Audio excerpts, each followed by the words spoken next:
Hello. Today is Saturday, June 20th, 2026. Here is your daily signal. According to Fortune, Kevin Warsh's first Federal Reserve meeting as chair saw the FOMC hold interest rates steady, with Warsh making a bold promise to deliver price stability but refraining from providing detailed forward guidance. Kevin Warsh chaired the session on June 17, 2026, and immediately signaled a strategic overhaul of Federal Reserve communication and transparency after taking up his post amid persistent inflation pressures stemming from energy costs and geopolitics. On that day, the FOMC dropped explicit forward guidance, with Warsh stressing price stability without specifying policy timing. John Hilsenrath at Fortune noted a hawkish tone in markets and a divergence from expectations of political alignment. Business Insider reports that Warsh is reorganizing the Fed, revamping forecasts, guidance, and launching task forces to tackle technology and operations. Near-term, market volatility and uncertainty are likely to rise as investors adjust to Warsh's less detailed guidance. Medium-term, operational reforms could increase flexibility but risk lowering predictability. His credibility will be tested in balancing inflation, and if successful, the overhaul may become a model for global central banks, shifting norms on transparency and guidance. Next, onto global competition for rare earths.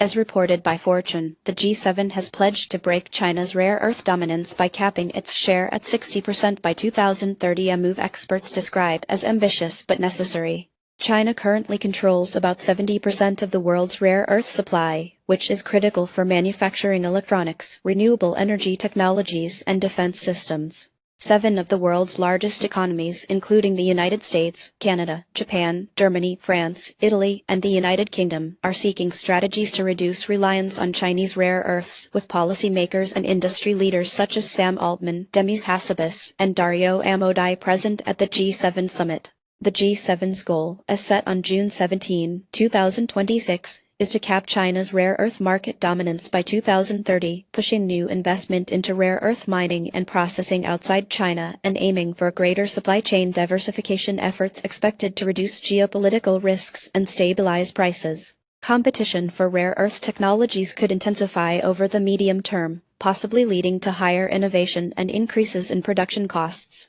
Next, let's look at revenue multipliers and AI-driven growth at SpaceX. Next Big Future reports that SpaceX may match Micron's rapid AI-driven revenue surge, possibly multiplying its own revenues up to a 10x increase by October 2026. SpaceX is projected to follow Micron's strategy, with Micron having achieved a revenue surge from $5.8 billion per quarter in early 2025 to levels supporting its stock price jump to $150 by mid-2026.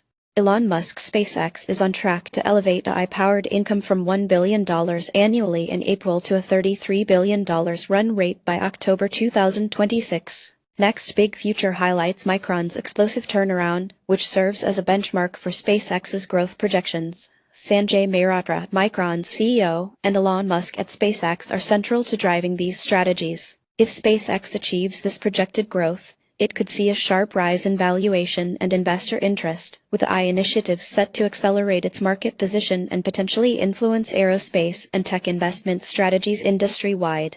Benchmarking against Micron may bring in investors from other sectors looking for similar trajectories in AI-powered businesses.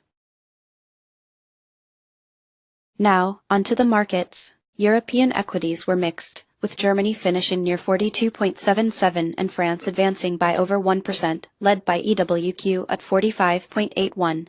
The United Kingdom slipped slightly, closing near 45.46, while Italy and Spain saw steady momentum, with EWI up about 0.7% and EWP just above 59.01.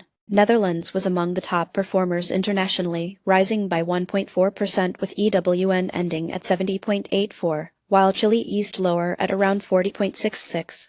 Belgium was little changed, closing near 26.62. Australia climbed moderately, finishing at 43.03. Among large emerging markets, China large cap declined by about 1% with FXI at 33.3, but Japan posted a solid gain of 1.9% as EWJ reached 96.26. India saw a gain of 1.06% to 49.58. Taiwan rallied 4.6% led by EWT at 109.99, and Hong Kong was slightly lower at 21.28. Singapore gained 0.67%, ending at 29.79. Commodities traded mixed, with gold and silver both slightly weaker and GLD closing at 387.12, while U.S. oil ticked up just above 114.87. Agriculture was broadly soft, and corn and wheat posted losses with DBA at 26.63 and wheat at 22.94. Uranium rebounded by 1.44% to 47.78, and copper posted moderate gains with CPR ending at 38.86. Among tech favorites, AMD surged nearly 5% to 537.37, and Intel climbed over 10%, closing at 133.99. Nvidia advanced by almost 3%, finishing at 210.69, while Microsoft was steady at 379.4. Apple added just under 1% and closed at 298.01. The S&P 500 gained 0.78%, led by the semiconductors sector, which soared by over 6% to 639.45. That's it for today. You can find more news and details on our website. Goodbye.